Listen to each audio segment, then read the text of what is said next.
नमस्कार दोस्तों, आशा करता हूँ आप सभी प्रसन्न एवं स्वस्थ होंगे।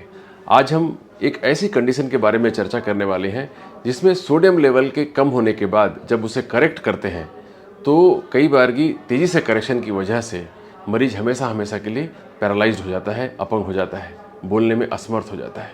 यह समस्या मेरी दृष्टि में बड़ी ही इंपॉर्टेंट है क्योंकि बहुत सारी कंडीशन है जिसमें सोडियम लेवल कम हो जाता है और कई बार की जिस डॉक्टर को ठीक से पता ना हो या कई बार अनजाने में भी ऐसा हो जाता है कि सोडियम लेवल तेज़ी से करेक्ट हो जाता है, जिसकी वजह से मरीज को बहुत सारी परेशानियां हो सकती हैं।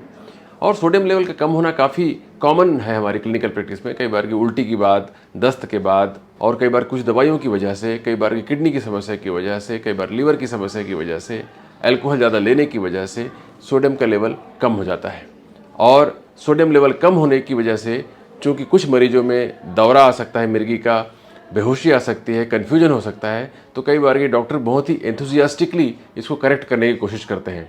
और कई बार की एक सीमा से ज़्यादा गति से जब सोडियम का लेवल करेक्ट हो जाता है हमारे ब्लड में, मतलब बढ़ जाता है, तो मरीज को पैरालिसिस के लक्षण आ सकते हैं।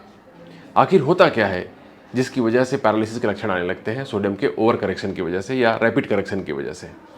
एक्चुअली रैपिड करेक्शन के बाद हमारे ब्रेन के अंदर दो स्ट्रक्चर में ये प्रॉब्लम आती है और यह है एक्स्ट्रापोंटाइन डिमाइलिनेशन, जो कि बेसल गैंग्लिया में समस्या की वजह से होता है, जो ब्रेन का एक स्ट्रक्चर है। और एक दूसरा स्ट्रक्चर है जिसे हम कहते हैं पॉन्स, वहाँ जब समस्या होती है तो उसे कहते हैं सेंट्रल पोंटाइन डिमाइलिनेशन। ज़्यादातर लोग सेंट्रल पोंटाइन डिमाइलिनेशन के बारे में बात करते हैं क्योंकि इसमें सबसे भयावह समस्या मरीज को हो जाती है। पूरे हाथ पर एकदम ही कमज़ोर हो जाते हैं, मरीज आंखें तक हिला नहीं पाता। कभी कभी उसके वर्टिकल मूवमेंट, मतलब ऊपर और नीचे के आई मूवमेंट हो भी सकते हैं, पलक थोड़ी झपका सकता है, लेकिन अगर आप मरीज से कहें कि आप राइट की तरफ देखें या लेफ्ट की तरफ देखें तो ऐसा करने में वो असमर्थ होता है।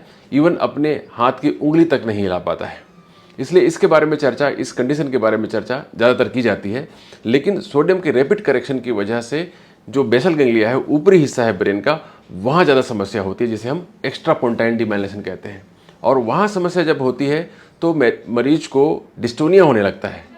भिन्न भिन्न प्रकार के डिस्काइनेजियाज हो सकते हैं, मतलब एबनॉर्मल मूवमेंट्स होने लगते हैं बॉडी में और उसकी वजह से मरीज को काफ़ी अपने कामों को करने में असुविधा होने लगती है और कॉस्मेटिकली भी ये अच्छा नहीं लगता है। तो इस ऑस्मोटिक डिमाइलिनेशन सिंड्रोम की संभावना किन मरीजों में ज़्यादा होती है?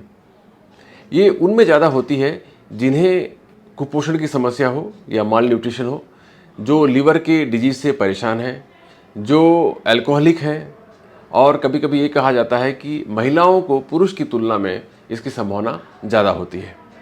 और इसकी संभावना उन मरीजों में ज़्यादा होती है जिनमें लंबे समय से सोडियम लेवल कम है और अचानक ही उसे करेक्ट कर दिया गया हो। मतलब ये हुआ कि इसकी संभावना उन मरीजों में कम होती है जिनका हाइपोनेट्रीमिया, मतलब लो सोडियम की समस्या हाल ही में डेवलप हुई है विद इन 2 डेज। जैसे अचानक ही कोई बहुत ज़्यादा पानी पी जाए, जैसे मैराथन रनर्स होते हैं, या कभी कभी कुछ साइकेट्रिक पेशेंट बहुत ज़्यादा पानी एक साथ पी जाते हैं। तो इन पेशेंट्स में सोडियम के रैपिड करेक्शन से ऑस्मोटिक डिमाइलिनेशन सिंड्रोम होने की संभावना अन्य मरीजों की तुलना में कम होती है। तो मैं अभी कुछ देर पहले आपको बता रहा था कि इसमें जो पॉन्स होता है, जो ब्रिज कहलाता है हमारा ब्रेन का पिछला हिस्सा, उसमें जब समस्या होती है तो उसे कहते हैं सेंट्रल पोंटाइन डिमाइलिनेशन।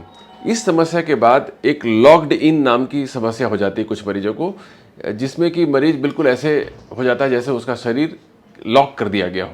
मतलब मरीज हाथ और पैर हिला नहीं पाता, खाना निगल नहीं पाता, उसे पाइप से देना पड़ता है, और वह बोल नहीं सकता है, आंखों को घुमा नहीं सकता है और पूरी तरह से दूसरों पर निर्भर हो जाता है। तो इस बीमारी के बारे में जानना इसलिए ज़रूरी है ताकि अगर किसी का सोडियम लेवल कम हो तो उसे बहुत ही सावधानी से करेक्ट करना होता है मरीज की स्थिति के हिसाब से। अगर स्लोली आवश्यकता के अनुसार करेक्ट होता है सोडियम लेवल तो मरीज को कोई परेशानी नहीं होती है, मरीज बिल्कुल ठीक हो जाता है। लेकिन अगर बहुत ही रैपिडली करेक्ट कर दिया गया तो जैसा कि मैंने अभी आपको कुछ समय पहले बताया, वो समस्याएं सारी हो सकती हैं और कभी कभी मरीज कोमा में जा सकता है। अगर आपको ये जानकारी उपयोगी लगी हो तो आप इस वीडियो को ज़रूर लाइक करें, वीडियो को शेयर करें और इस चैनल को सब्सक्राइब करें ताकि आपको समय समय पर ऐसे ही उपयोगी वीडियो और मिल सके। बहुत बहुत धन्यवाद।